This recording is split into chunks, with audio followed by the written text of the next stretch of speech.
everybody, welcome to my channel for new battle report. Small interruption in the battle report regarding ETC 2022. I have to contribute to the release program of Saurian Enchant, and I'm happy to be honest. I think it's always very interesting if players, or in this case people releasing content, can be involved a bit before the release of the book and can do battle report to basically show you what the new book can do, what it can offer on the table. So I was really happy to play this practice game against a French playtester, and yeah, to give you now this battle report. So my list, I took kind of an MSU ID list. I bring the things I liked. I wanted to try a different approach, so I took two small bulls. One is the General Adept Alchemy with an additional spell, which is Rod of Battle. The other one is just an Apprentice Occultist to get the Toxic Breath. Then I have the BSB Total Commissioner with Onyx Core, Conjure Adept Witchcraft with a Binding Scroll on a Vassal Steed that could possibly also chaff in the late game. In core, I went full shooting, 20 Flintlock, 2 times 20 Levies with Bow and Relentless Company. Then I have a unit of 5 Anointed with, I wanted to try again, Infernal Weapon Shield to get the 3-up armor save. It's very, very expensive at the moment, so it's a choice that almost nobody makes, but I thought it was going to be worth it since I have access to Deceptive Glamour to reduce agility and also to +2 armor save. Basically it's 2 spells that makes this unit very strong, because if they go to 1-up or to agility 6 on the charge, so to say, I think they could be very scary for a lot of units. Then 2 units of 3 Anointed with just paired weapon, one of them with the Band of Discipline and a Cadim Titan with Working Earthquake, so the fighty Titan. My opponent was trying the following list. He had basically 3 blocks and then a lot of chaff and a couple of single models.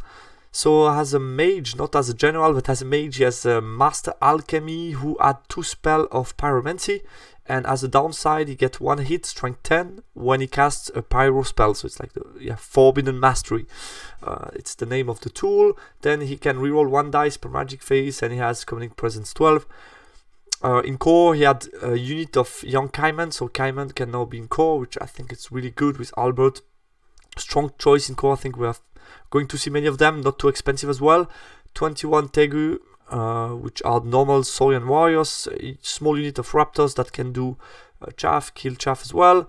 10 Skink Hunters, 20 Tegu guards, which are bodyguards with great weapon.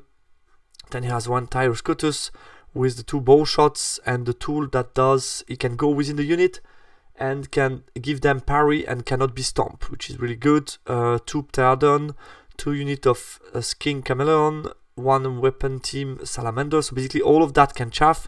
And then he has 2 strong monsters, which is 1 the Titanopod that is going to be the BSB of the army, so BSB 18, he has 10 health point and resilience 6, 3-up armor save I guess, so very resilient piece in the army. And then 1 Taurosaur with Engine of the Ancient. We random picked what we're going to play. We played Breakthrough on Refuse Flank. This is both spell selection. I noticed that he hasn't a lot of combat buffs, basically. +1 to wound, reroll to wound, and a +2 armor save, which is not much, and then 3 blast. So I expected something maybe slightly more scary, but also worth mentioning that Pyro and Alchemy are not the best lore against ID usually. Matchup analysis quickly. I think secondary should be in my favor since I have much more scoring than him. He has only 3. He has basically 2-3 solid blocks against a lot of threats for me, so I think I have to use the flanks, but still keep something in the middle to not allow him to choose easily what he's going to do. I have to give him our choice and then take advantage from possible mistakes. A lot of poison shooting, so could be a hard day for my Cadim Titan. I'm going to be very careful, try to clean the skink, and then after I did that, I think it could give Cadim Titan a bit more freedom to play, but I'm going to be careful in the early stages of the game. Plenty of chaff is in his list, so I'm going to target these. These are also worth a couple of points, so I need to clean them one after the other, because if I don't do that, he could be in control of the magic phase and get the charge, which could be a problem for me. I just made a screenshot before the battle to just show you this amazing new map from Warhall. It's a test mode at the moment, but I thought this is just going... yeah, it's looking really good, and I just like the atmosphere. I'm myself a big fan of pirate, so I was really happy to play on this new map. And when you see the boat in the background, I felt that's it's a special atmosphere, so I was really happy to try that out. Deployment. So I won the roll for side. I didn't know exactly how to cut because there are a lot of options where the impassable basically is annoying for both. Also, I didn't want to give him the heal, so I cut it that way. I still have an impassable here, but I think it's less annoying than his, and I have the heal to take advantage of, plus giving him a steadfast breaking piece of terrain, which is always annoying when you play infantry base army. So we exchanged a couple of drops. He started to drop by putting like Pterodon, put some Raptors, and then I guess the fourth drop was maybe the Cayman. My first couple of drops were Troika 19, Vassals, and after I saw his fourth drop, which was the Cayman, I decided to drop for first turn because I knew that with the Anointed Star facing them, that's their prime target. So I felt, here that could be really nice, save a heal, try to get the charge, multi-wound guy here could do a lot, also striking before him, so definitely in 1-1 battle I would be really happy to engage. So I felt, let's go drop for first turn, and also this should reduce a bit what he could do with all his special deployments. So I was happy to drop. I felt maybe he should have dropped before. Anyway, so I went for the following. I place first of all the vassal guy in the back to cut his scouting options. Then I put vassal, flintlock towards the middle, Kadim Titan in the middle. My thought process was he's going to put the poison around him, and basically these ones are good counters because they can shoot and they can charge small stuff. They are not worth a lot of points. Then the anointed, like I mentioned, small anointed on each flanks, I think are really good to go for the breakthrough. Here I'm within range of the BSB, and this one I have standard of discipline. And here I put the cheap bull, and the general is on the left. So I felt could cause a good amount of trouble in combination, the two of them together. And the counter of deployment of my opponent was the following. I placed some scout here, Raptors. He has here Ramphordon, Pterodon, Taurosaur, Titanopod, Caimans. A big block of the Guards, Tegu Guards, with both the Anurak and Tyroscutus within the unit. And then on the far left he put his Tegu, basically. Let's move on my turn 1. So I tried to create some space and push a bit on the flank. So here obviously I was a bit annoyed by the impassable, but still managed to march around and push max with the bull since nobody was looking at me. I didn't fall in danger here. I checked a bit what I could shoot at, and I felt that without moving I have decent chance of getting rid of one of the unit. So I decided not to move. I was in range with everybody. Here again I think he could have moved these guys further away to just force at least the flintlock to move out of the position, because if I don't move and shoot, I'm hitting a 3 up, 4+ for long range. Then he has like R target 2 plus the field, but still I have a chance of hitting him on 7 and then 2s. So I still can do something. Titan just backed away. I move out of 24 of all poison shot.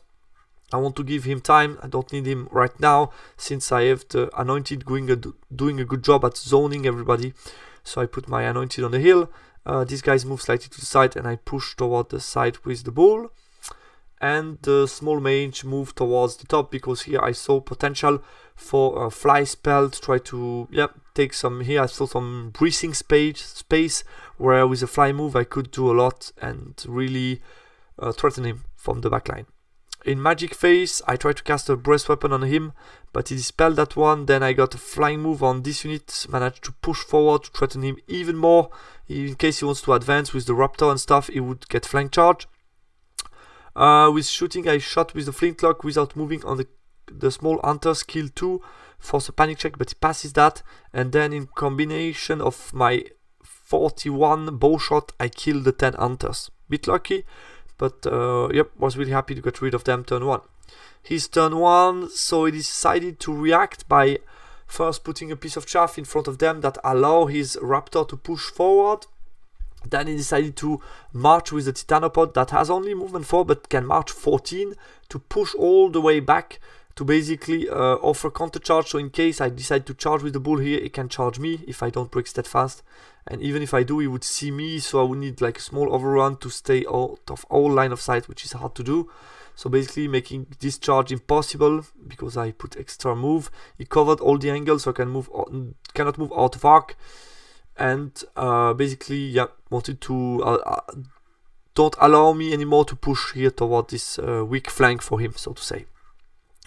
Left flank, he just moved slightly back. He as well didn't want me to charge out with the BSB and get rid of the Torosaur early. And he just placed these guys in front to force me to deal with them, basically. And the rest didn't move so much, I guess. In his magic phase, he got a Quicksilver Lash on my Tauric Anointed here, did 0 wound. Then he got a Silver Spike with 3 dice against 5 against my Anointed. Did 3 wounds, kill 1 model. This Chameleon shoot at my Anointed with 3 up armor save. He did 3 wounds. I have 3 up armor save. He has only 10 shot poison. So, yeah. I did 3 wounds to my Anointed. And then, to add some salt on the wounds, the Tiger Scuttlefish shoot at them. And did another 3 wounds. So I lost 3 full model of Anointed turn 1. So, basically, all my game plan with them zoning his threat and so on is not valid anymore. So I need to find out something new. And the last one was done with 6 poison shot against my 1-up bull, 1-up, 5-up. He did 1 wound to my bull. So yeah, it didn't happen like I expected to. My turn 2, so I need to readjust my game plan. First of all, since I got rid of most of the poison shot, I can replace, remove, find a new spot for the Canine Titan again to put some pressure in the middle because I need to move away from the hill with these 2 guys. So I move them away. I'll reposition the BSB in this unit, reposition the bull. So still the idea was to threaten. He cannot march with these guys without getting charged by both. So still I'm zoning these guys, and the same for him. If he push forward, I would see him and basically threaten him with the bull and these guys. What else? The shooting didn't move again because I felt everybody's in range of the Raptors, can shoot them. So that's nice. Without any movement penalty, I could do a lot of damage. And basically the big block was still far enough to not threaten me. I found a sweet spot with him to be in with a long charge of the Titanosaur, I think like a 12 or 11, I don't know. But really far away and still threatening his flank outside of the line of sight of the Raptors. So I felt this good spot and I just hide my small mage. Magic phase, I got Quicksilver Lash on the Torosaur, did 2 wounds. He dispelled the breast weapon, and then I got -2 agility and movement on the Raptor, just in case he survive and charge something. I want to strike same time and maybe kill him then in combat, just in case. What else? In the shooting, I put all my shot on the Raptors and killed them, which was really nice. A bit lucky here again. And close combat, I kill these guys and post combat pivot. His turn 2. He decided, which surprised me a bit, to feed me another chaff but move away with the Titanopod. So he was quite far for a charge, obviously, but still I think I would have kept a piece here to threaten me, because if you give a chaff without something to punish me after, that's a chaff for free, more or less. So I was a bit surprised by that, because 3 Tardan, I think it's not enough to get rid of 3 Anointed per weapon. So a bit surprised by the choice, but he decided to focus both monsters in this part of the map and basically threaten my advance. More or less, I felt he could have done the opposite, just switch the position with the chaff and Titanopod, and then if he need to, he has 2 available chaff to slow me down enough. So I felt that would have been possible. Move a bit forward with the Cayman. He marched forward to move, exactly, out of arc of my BSB, which was well done. And these guys, he decided to say, fuck it, I'm going for the breakthrough, getting the point, so he pushed forward with both. So I don't have much that can charge the Cayman. I have basically a long charge from the bull in the flank, a Titan that could charge here but would be seen by some units, and these 2 guys could charge in, but that's probably not enough to get rid of them. So he's, I think, totally right to push. Magic phase, he got +2 armor save on the Temple Guard in case I want to multi-charge him, which I don't want, so I let that go. Then he got 2d6 strength 4 on the Vassals, killed 4 of them, but did 1 wound to his own mage. And then I dispel Silver Spike with 5 dice against his 4. Shooting from Terror Scooters did 1 wound to my Cadim Titan, and then that was again surprising. The breast weapon Flaming, strength 3, AP 0 on my resistance 5, 4 up armor save, 5 up ward save against fire. It did 2 wounds to my Anointed, which was again a big surprise. Nothing else to mention, my turn. So I charge the chaff, reposition the bull to say, even if the pterodon get rid of me, I want to get rid of the pterodon. March these guys out of arc of his Tegu guard unit. Didn't move them, I just moved slightly back. These guys charge, sorry I forgot to mention, but you didn't see on this picture, but there are chameleon here chaffing these guys to avoid me getting too much combo charge, which makes sense. So basically I decided to charge with the vassals to get rid of them. He fled.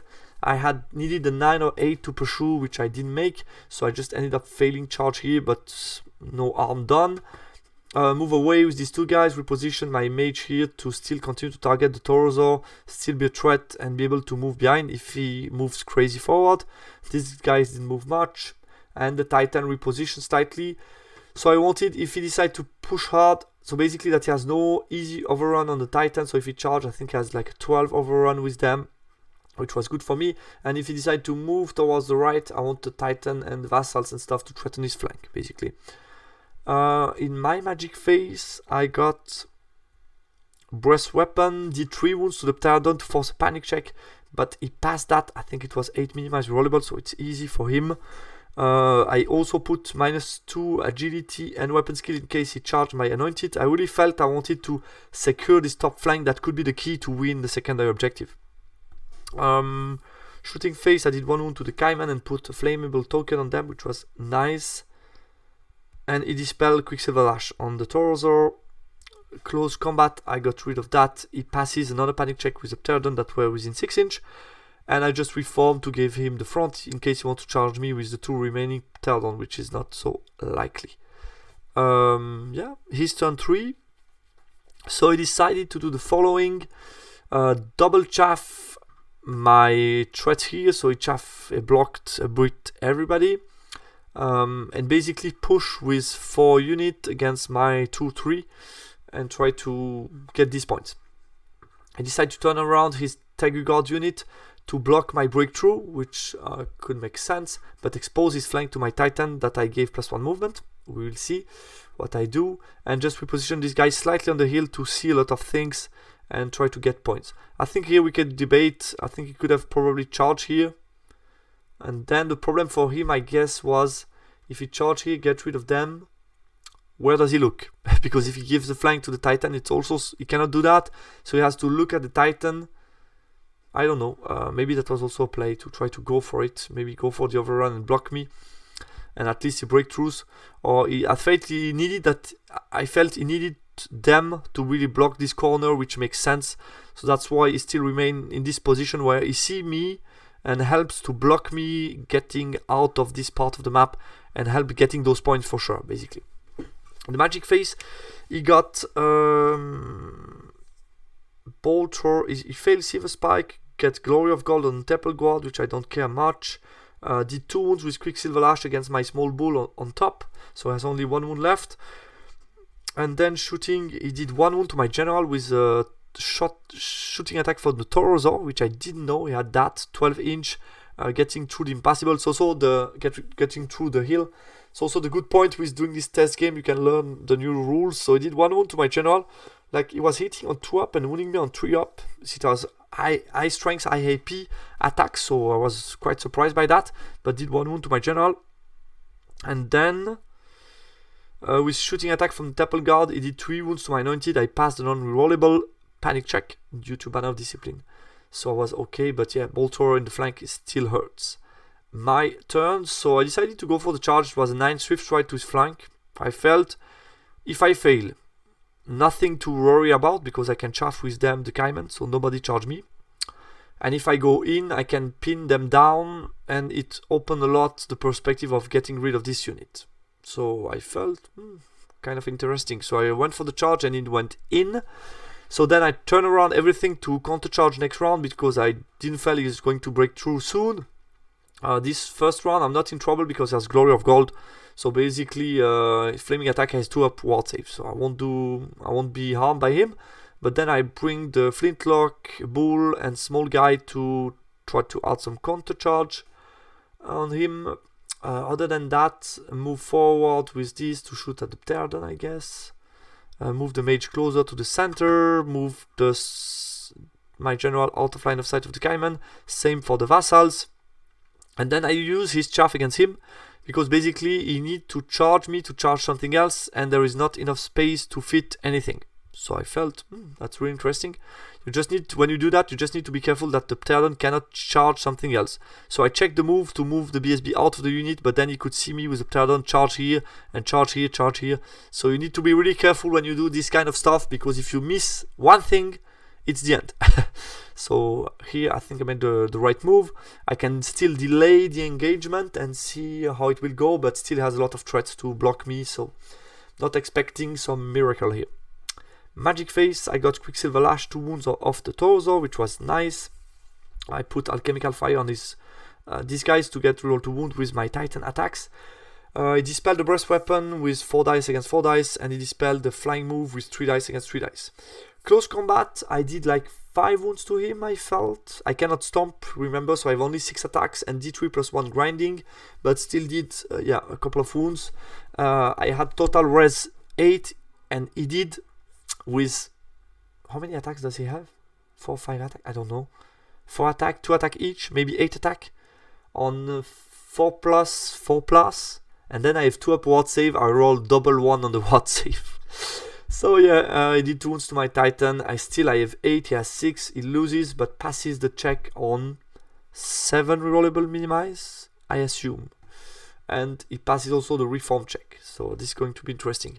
His turn 4, moves away with the Chameleon to shoot at my general, move these guys forward to block my spots, move the Titanopod forward to block me as well, and kept these guys in front of me and pushes here to my flank. So I have less space, he's blocking me with 1, 2, 3 threats against 2 units, and still has chaff at his disposal. So not easy for me. What else? The Torso moved towards the center, try to countercharge something at some point, and he just replaced this, removed those guys, didn't do a wound on my mage. Magic Face, I Binding Scroll plus 2 armor save, and then he didn't have any buffs, and all the missiles were not possible to cast. So basically it was a white Magic Face. Close combat, I did 8 wounds, and he rolled really, really bad. He did nothing to me, basically. So crazy, I rolled 1 or 2 ward save, and that was it. So really crazy combat. Didn't expect that, so now I can countercharge on my turn. And since it was still quite late, we were playing on Sunday evening, so work the next day. We just played until end of turn 5, which I think didn't change so much. So last turn, countercharge with Flintlock. Decided to, since it was the last turn, I moved these guys in breakthrough. Conga line these guys. If I can fly move them into the breakthrough, I get second unit. At the moment, he has 1. This one will not be possible since I moved them in front and I'm bodyguard. So either he goes through me, he breaks me, and then he can overrun here, and he cannot move around and get the breakthrough. So I felt that's nice to block him at 1 unit getting the breakthrough. These guys couldn't escape, so they just double chaff these units, making sure I get a 1-1 fight, or maybe the Pterodon can come and help, but I'm not sure it's good for him. Move my mage behind to just cast another Quicksilver Lash. He has only 2 wounds left. These guys couldn't march to chaff him, so I just moved them around to shoot at the Torso. Maybe I can get some luck. And he just moved away. This small mage with 1 wound remaining charged the Pterodon and decided to flee, and fled over here. In the Magic Face, he dispelled Quicksilver Lash to avoid me killing his Torso, and then I got the fly move with these guys in the breakthrough zone. And then close combat, I kill all remaining Temple Guard, so I break him. And so my plan was also, if I need second unit to break through, I could just pursue that way, and these guys would pursue in the right direction, and are very likely, as you can see, they are almost in the breakthrough zone already. So if they overrun a bit, like middle, they would get into the zone. But since I already had 2 units, I didn't need the third one, so I just pursued this direction to avoid him charging me in the flank and so on. So I just went to the front. With shooting attack, I did 1 wound to him, so he was still alive. And what else is last turn? Just move around with him to shoot and try to do the last wound and cause a panic check here, which was smart, would be on a 9, no reroll, so still a chance. And other than that, I just kill my 2 remaining guys. Here he charged me, but I win combat. He passes steadfast. Most likely I would break him next turn. And I just got rid of these guys. The shooting attack on 3 up, I guess, didn't do anything. And that was the end of the game. So I kill a couple of things, yeah, like Pterodon, Guard, Mage, Raptors, Kings, Tyros, I think more or less. So I got 14.26 since he killed my Anointed and half of the Small Prophet. And I got Breakthrough, so it's 17-2-3. Post-game analysis quickly. So yeah, followed the game plan. I picked my fight, didn't fight something I didn't want to. I threaten the flanks, I make him adjust. So it's, I think, the classical move when you face a couple of blocks and you have more threats, you threaten the flanks. He has at some point to turn around to cover an angle, and then he exposes the flank and you punish the mistake at this point of time, which is what happened. I think the big turning point on the macro level from his perspective, I think he shouldn't have moved away with the Titanopod. I think it was the right positioning. He should have kept him this zone, and this would have, this whole combo charge on the top would have never happened. So I think he should have kept him here and leave the Torosaur to zone the south part. I think wouldn't have changed much, basically. His range damage turn 1 just changed the game for me. I had to adapt the game plan. I wasn't anymore in a position to really contest the middle. My range damage did a lot too. Early on, I cleaned 1 unit turn 1, second unit turn 2, so this helped a lot. Especially cleaning the skinks helped the Titan to move back in the game. I really love the flexibility on the flanks with the 2 small bulls and the Anointed. I felt it was quite nice to play with this model, as it always is with flying models. Was totally convinced by the magical setup. I felt Alchemy Adept was nice. Yeah, the Toxic Breath is always nice, but I wasn't 100% convinced by the magical setup, because it's like minimal for close combat, like 3 buff for combat, 2 damage spell plus a fly move. It's not that much for the range damage especially. And I think the Saurian Ancient Magic, obviously this setup is maybe not the best one against me, but I felt another combination, maybe, I think he has access to Druidism. I felt like Druidist Pyro would be really, really cool. So I don't know exactly what he has access to, but I felt there's some other combination that would provide more CC buff. Because I felt what he had, like +2 armor save is nice, but I think like the buff from Divination, Druidism and so on could be even more helpful for his units. Okay guys, that's it for this battle report. I hope you like it, and this gave you yeah, cool overview of what the new book can do. I felt it was quite cool to play against. Definitely what I noticed is a lot of available cheap chaff, some of them from core, some of them outside that can do multiple role, like shoot at you and then at some point chaff you, which I felt it was interesting, and I felt it was quite comfortable for my opponent that really can delay the fight and choose how he want to engage. I felt the bodyguard guys with parry and cannot be stomped. It's really, really nice, but he would have need a bit more support and maybe a bit more bodies. 20 is not that much if you really want to play on the bodyguard aspect. And in this case, yeah, it was just a dangerous combat for him to engage, since I had support to provide and he couldn't, because nothing else was in this part of the map. So he lacked a bit support. It's always the same. If you have a strong Death Star, it's cool, but without any support, at some point you just get overrun. So yeah, really nice test. I hope you liked the battle report, and talk to you soon on the channel. Bye bye.